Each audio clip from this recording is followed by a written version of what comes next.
Pernah nggak sih ngerasa cemas karena hal-hal yang sama sekali nggak bisa kita kendalikan? Di zaman sekarang ini, kayaknya tekanan datang dari mana-mana ya. Nah, di sini kita bakal coba bedah bareng-bareng gimana sebuah filosofi kuno justru bisa jadi senjata rahasia buat nemuin ketenangan di tengah kekacauan hidup modern. Oke, kita mulai dari pertanyaan ini deh, yang kayaknya kena banget ke banyak dari kita.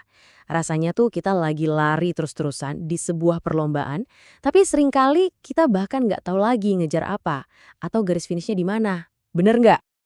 Ya, perasaan ini tuh munculnya dari kebisingan di sekitar kita. Coba deh kita buka Instagram, lihat temen posting pencapaian baru.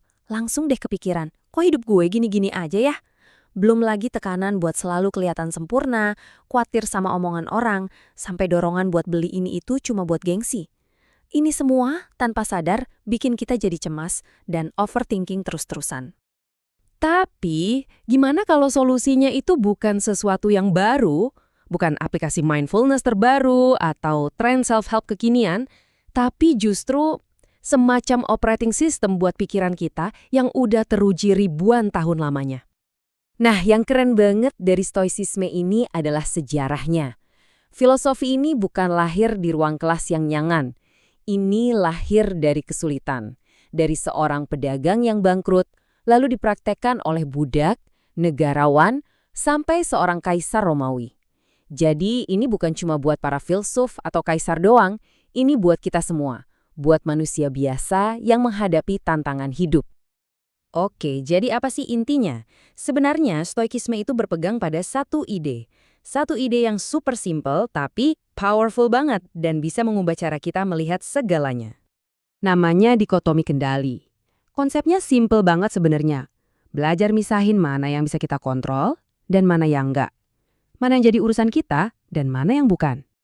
Nah, tabel ini ngejelasin semuanya dengan gamblang. Yang bisa kita kendalikan sepenuhnya itu ada di kolom kiri, pikiran kita, tindakan kita, respons kita.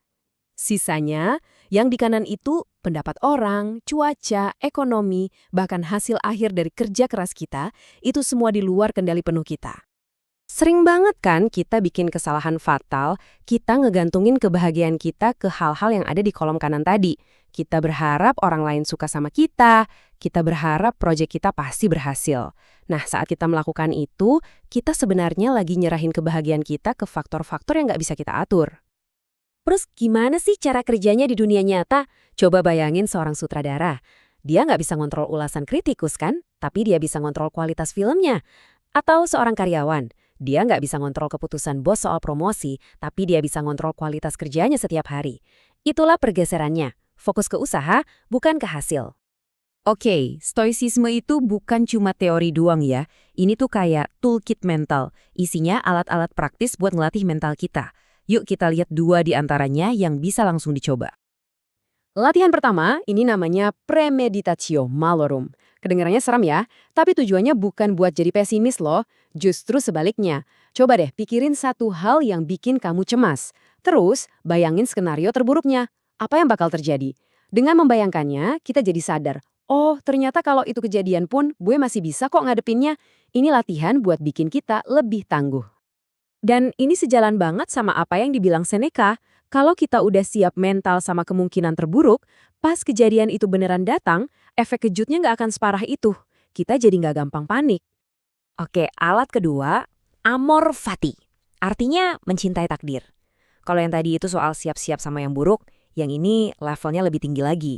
Bukan cuma nerima apa yang terjadi, tapi mencintai apapun yang terjadi, baik atau buruk.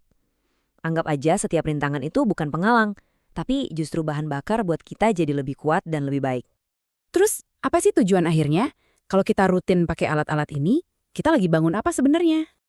Lama-lama kita bakal sadar kalau bahagia itu bukan soal dapat lebih banyak, tapi soal menginginkan sesuatu dengan lebih baik. Artinya, kita belajar buat bahagia dengan apa yang ada, selaras sama kenyataan.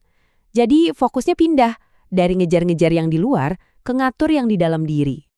Lihat deh grafik ini. Sumber penderitaan kita tuh seringnya ya, ini. Celah antara ekspektasi kita yang melambung tinggi sama kenyataan yang ada. Stoicisme ngajarin kita buat memperkecil celah itu bukan dengan mati-matian mengubah kenyataan, tapi dengan mengelola ekspektasi kita. Nah, tujuan akhirnya adalah ini, ngebangun semacam benteng pertahanan di dalam diri. Benteng batin yang kokoh, yang nggak bisa ditembus sama badai di luar sana. Jadi, walaupun dunia luar lagi kacau, di dalam diri kita tetap ada ketenangan. Jadi, sebagai penutup, coba deh renungkan pertanyaan ini. Ada nggak sih satu aja kekhawatiran soal hal di luar kendali yang bisa kamu pilih untuk dilepaskan hari ini? Coba pilih satu, lepaskan, dan lihat gimana rasanya hidup dengan lebih ringan.